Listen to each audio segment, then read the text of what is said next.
we're at NASA in Florida. Haven't been here since I was about 6. Changed an awful lot since then. The visitor complex has become commercialized, touristy.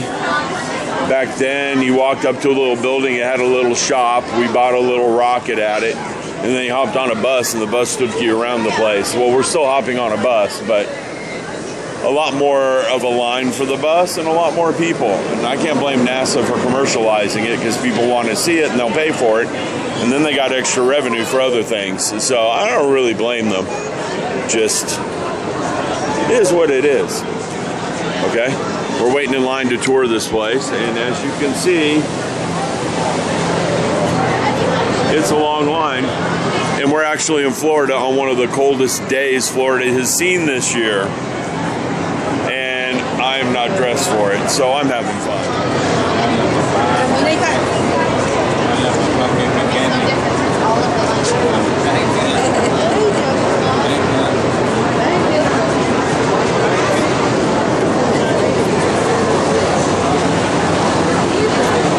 Underneath it, that was the flame deflector or blast deflector for that rocket. The shuttle had to have a flame trencher underneath it that was 58 feet wide, 42 feet deep, and 450 feet long. Another comparison was launch control was 3.5 miles away from the shuttle launch pad.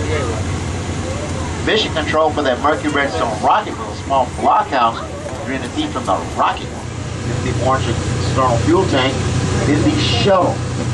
And the dorsal fin of the shuttle would come between the center of these two tail service masts. LM1 and LM2 are 2 cells from the Apollo program. Now on the bottom side of this mobile launch platform are 3 big holes.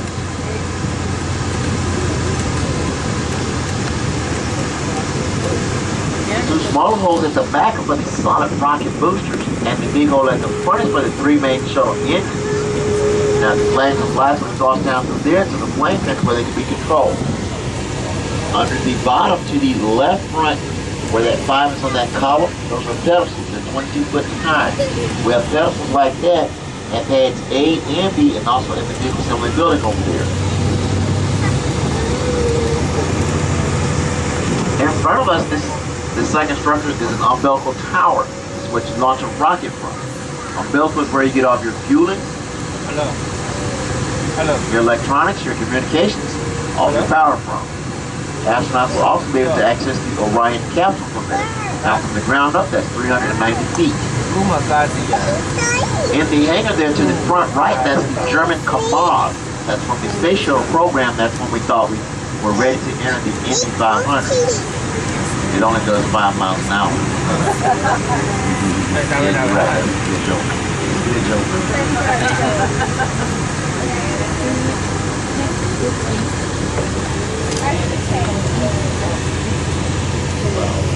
To the right of the road, that's the service arm there. It's going to eventually go on top of that mobile launch platform. On the bottom side of this mobile launch platform is 1 big hole. That's for your 4 rocket units and your 2 solid rocket boosters. Now the dimensions of that rectangular hole underneath there is 30 feet wide by 60 feet long. Now in 2018, a throttle transporter will come underneath it, lift it up, take it along all the way to the east side of the vehicle assembly building, High Bay 3. Once there, they'll erect a rocket on top of it. After everything checks out, then they'll take it along the crawlerway to pad 39 feet for launch. Everything I just said will be on the video monitor overhead.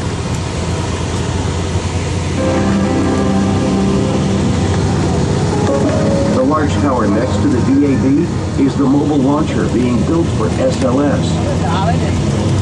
When completed, it will carry the massive launch vehicle on top of the crawler transporter to pad 39B. You will learn more about the launch of SLS when we get to the launch pad. Adjacent to the VAB is the Launch Control Center, the distinctively shaped 4-story building which houses the launch team. This is where the Was Mars once an Earth-like planet with water and an atmosphere? What happened? Okay, we got the back end of a Saturn V right here. The very back end of a Saturn V. I forgot what these were. I think they're called F engines. It'll be on a sign around here somewhere. Yeah, the F1 engine. Huge things.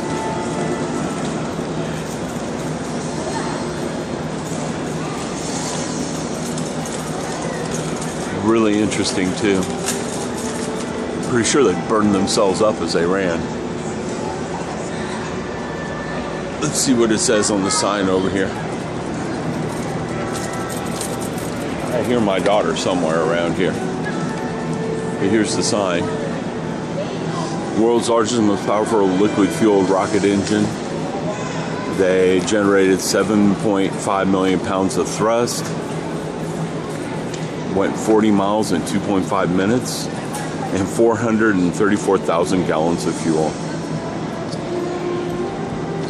100% reliable.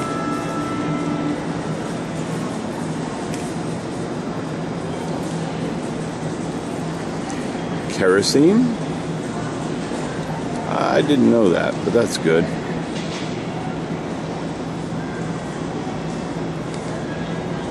RP1.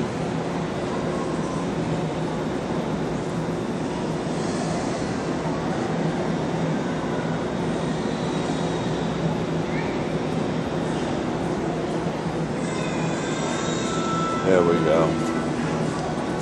The fuel propellants weighed 5,625,000 pounds, 91% of its total weight,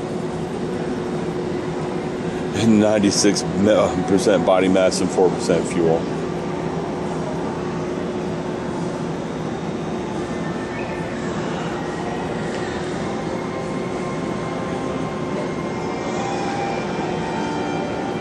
And there's how much energy was put out by this thing. And then we got a video of the crawler. And this is part of the treads for that crawler. So you tank model people, this is part of one of the treads for this thing. I was hoping to see one of these this trip, but they were nowhere to be seen. No idea where they keep them, but they're apparently not using them. And just to look down at the Saturn V. And the engines at the back. Are we the Quinky kid? Oh, you see Snoopy? You want to play with Snoopy? Well, Snoopy's not to play with. I don't know if that's real or fake. That could be real. Oh, one way to tell. Walk underneath it.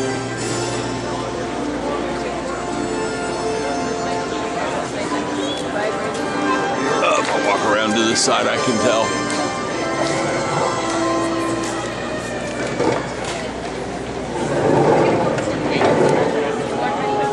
Can't tell, can't see in there.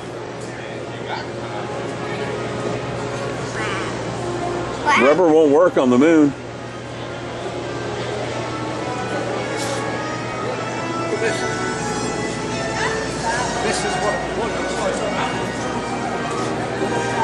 What happens if you put those on Earth? I can hardly support its weight.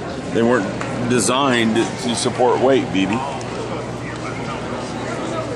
That tree right now, and there's an eagle sitting on this pole right on the right. The eagle's in the nest too. And that's how I use eagle. That's a big nest. Everybody can see it?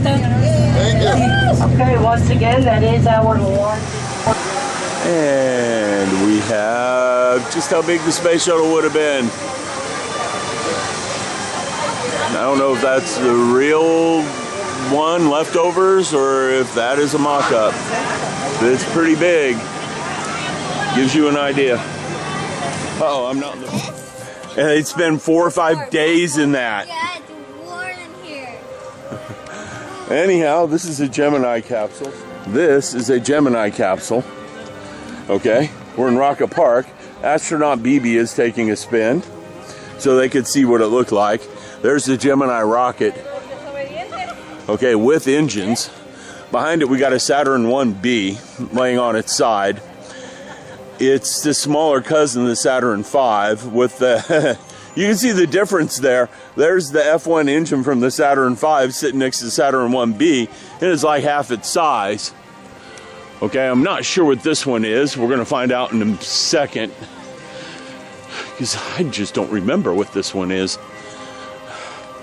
What is this one? A Juno 2. There we go. I used to be way up on my stuff, and I'm not. Mercury Redstone and Mercury are back here. These two, oh, that's a Mercury version without the capsule. That's what that is. That one's Mercury without the capsule.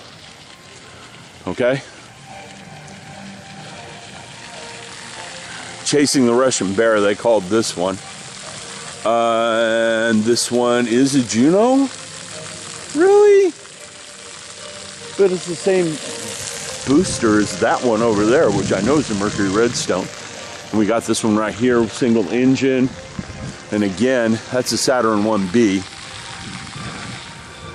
The top part was Saturn, the bottom half was different booster. Water fountain shut down. They've been trying to close this place down for a bit. We have a nice one here. I know I've gone handheld. And we got shaky cam coming. We got a really nice one right there. Okay. The Atlas, yes. I should have known that was an Atlas. When I was a kid, I knew them all. Huh? Show your mama. And Miri got a doll of a female astronaut. Maybe we can inspire her. That's got to be an Atlas. Yep, that's an Atlas with the Mercury capsule on it. Okay? And if you want to know what a Mercury capsule was like, you can sit in one. Astronaut BB is running to give it a try. Catch her, BB. That's not how you sit, BB. Catch her, BB. Your back goes down where your feet are. That is how they sat in that. Astronaut BB and Miri are about ready to go on a ride in the Mercury capsule. Seriously? Bye. Bye. We're leaving, kiddos. Bye. Well, anyhow, this is Rocket Park here at NASA, and they have a trainer jet. I forgot what that one was. Right there. I don't know if these are real, these are mock-ups, but hey, it's right here. I think it's a mock-up. Some of them are real. The Mercuries are probably real. The Saturn 1B is probably real. The Gemini is probably real. That's the only Gemini I've seen. Well, there you go. Just a look through Rocket Park here at Kennedy Space Center. Well, up ahead of us, see all these pretty clouds? That's smoke from a fire. And you can see when the palm trees clear, you can see that it's coming from a fire. Off over there, you can see it coming up off the ground. Why is it every time I go on a really long vacation away from Texas, we come across major fires like this? Not long vacation away from Texas, but a long vacation where we drive to an ocean. Remember the last one, about 4 years ago at Corpus Christi? Well, anyhow, there you go. Nice, beautiful sunset courtesy of a fire.